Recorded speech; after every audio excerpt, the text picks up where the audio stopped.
శ్రీ మహాగణాధిపతయే నమః. ఐం మహాసరస్వత్యే నమః. శ్రీ లలితాంబికాదేవ్యే నమః.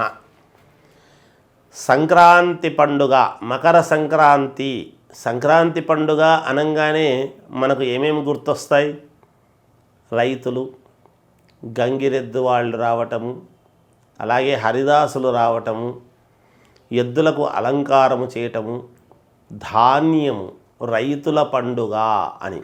అంటే రైతుల పండుగ అంటే దేశానికి వెన్నెముక అయినటువంటి రైతులకు పండుగ. అంటే రైతు పండించేటువంటి ధాన్యాన్ని తినేటువంటి ప్రతి ప్రాణికి పండుగే.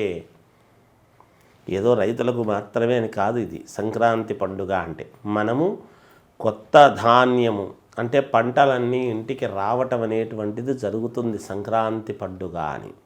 అందువలన ప్రతి ఇంటా శోభ, ప్రతి ఇంటి ముందు ముగ్గులు, రకరకాలైనటువంటి రంగులతో ముగ్గులు పెట్టుకోవటము, అలాగే లక్ష్మీదేవితో సమానమైనటువంటి పేడ, లక్ష్మీప్రదమైనటువంటి పేడ నీళ్లతో ఇంటి ముందు చల్లుకొని పచ్చగా, అలాగే గొబ్బెమ్మలు పెట్టి గొబ్బెమ్మల మీద మళ్ళీ పువ్వులు అవి అలంకారముగా పెట్టుకొని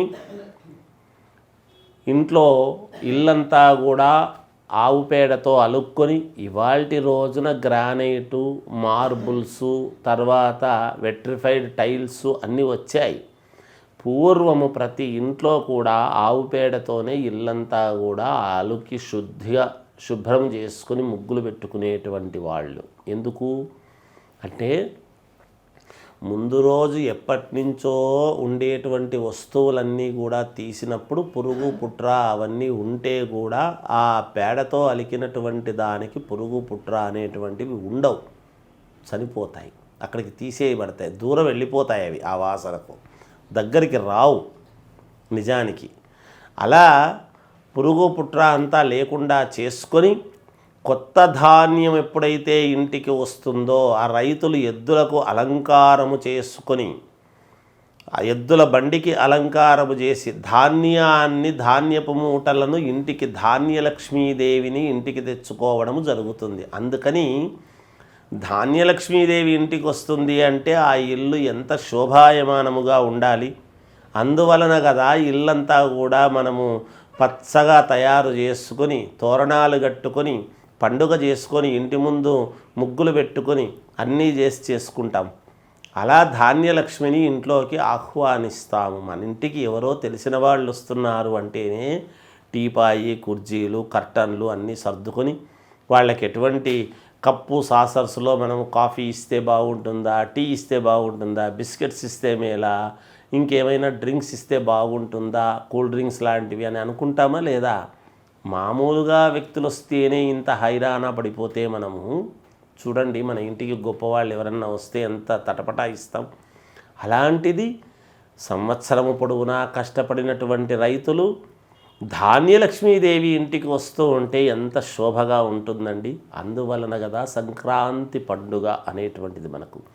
అలాగే ఉదయాన్నే ముందు రోజు ఎలా అయితే మనము ఈ భోగి మంటలు అని వేసుకొని అగ్ని సంస్కారం చేసుకొని అక్కడితో చివరిది దక్షిణాయనం అనేటువంటిది పూర్తి చేసుకుంటాము. ఈ సంక్రాంతి పండుగ రోజు ఆవు పేడతో తయారైనటువంటి ఆవు పిడకలతో మనము కొత్త కుండ, బియ్యము, బెల్లము, కొత్త బియ్యము, కొత్త బెల్లము అన్నీ వేసి పాలతో పాల పొంగులు అని చేసుకొని పొంగళ్ళు చేసి సూర్యభగవానుడికి మనము దాన్ని నివేదనగా ఇచ్చి తర్వాత మనం తీసుకోవడం అనేది జరుగుతుంది. ఇలా మనం ఇంకొకసారి కూడా చేస్తాం. ఎప్పుడు రథసప్తమి అనేటువంటి సందర్భముగా చేసుకుంటాం.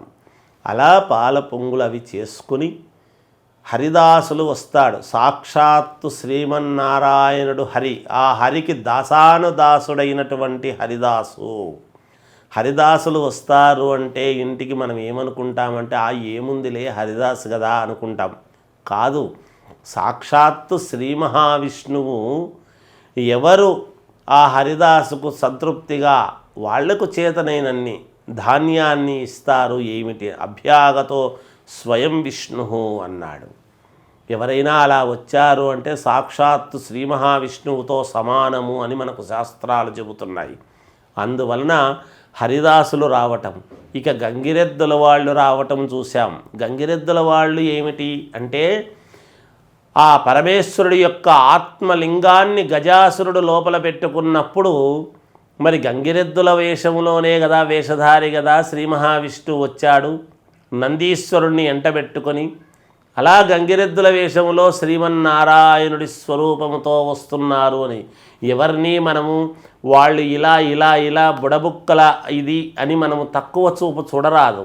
వాళ్ళల్లో ఉండేటువంటి ఔన్నత్యము, జంగమదేవరులు ఉంటారు, అందరూ మహనీయులే. ఎవరిని మనము తక్కువగా చూడడానికి లేదు అవకాశం. ఎందుకంటే సాక్షాత్తు పరమేశ్వరుణ్ణి నేనే అని అనుకునేటువంటి ఇలా బుడబుడా వాయించేటువంటి మహనీయులు వాళ్ళందరూ కూడా వస్తారు.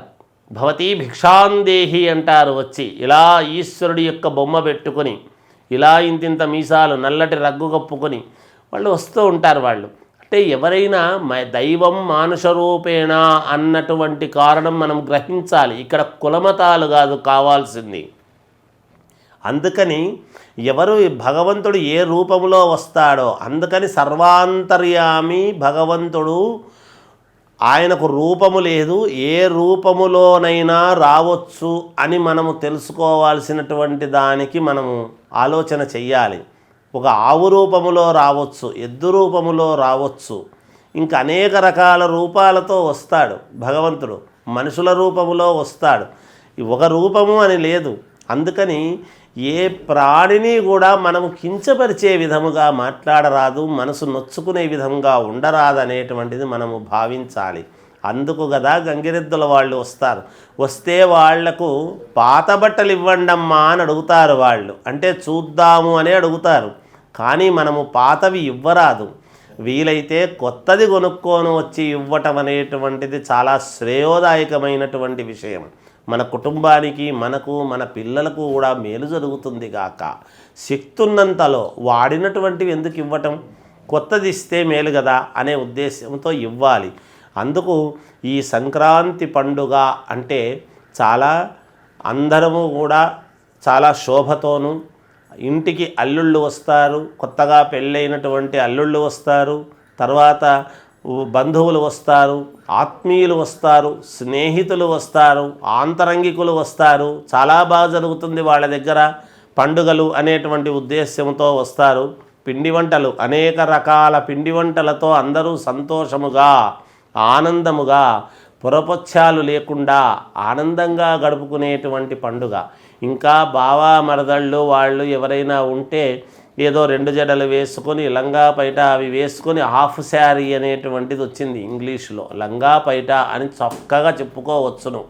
అలా వేసుకొని వాళ్ళు బావలను అంతా ఆట పట్టించడము చేయటము, ఏదో ఆటలు అవి ఇవి ఆడుకోవడము ఇట్లాంటివి కూడా ఉంటాయి. సంక్రాంతి పండుగ విశేషాలు అంటే ఎంత చెప్పుకున్నా చెప్పుకోవచ్చు. ఏది ఏమైనా మన జీవితానికి ఆరోగ్యప్రదాత అయినటువంటి ఆ సూర్యభగవానుడు మకర రాశిలోకి ప్రవేశించటము వలన మనకందరి జీవితాలు కొత్త వెలుగులు, కొత్త యోగము ప్రారంభమయ్యేటువంటి విధముగా ఈ 2024 సంవత్సరము కూడా చాలా అందరికీ బాగుండాలి. అన్ని రాసుల వాళ్లకు కూడా కలిసి వచ్చి కొత్త కొత్తవి అందరి జీవితాల్లోనూ వెలుగులు నింపాలి అని అనుకుంటూ ఆ భగవంతుణ్ణి ప్రార్థిస్తూ ఇది ఈ సంక్రాంతి పండుగ యొక్క విశేషము అని తెలియజేస్తూ జయోస్తు.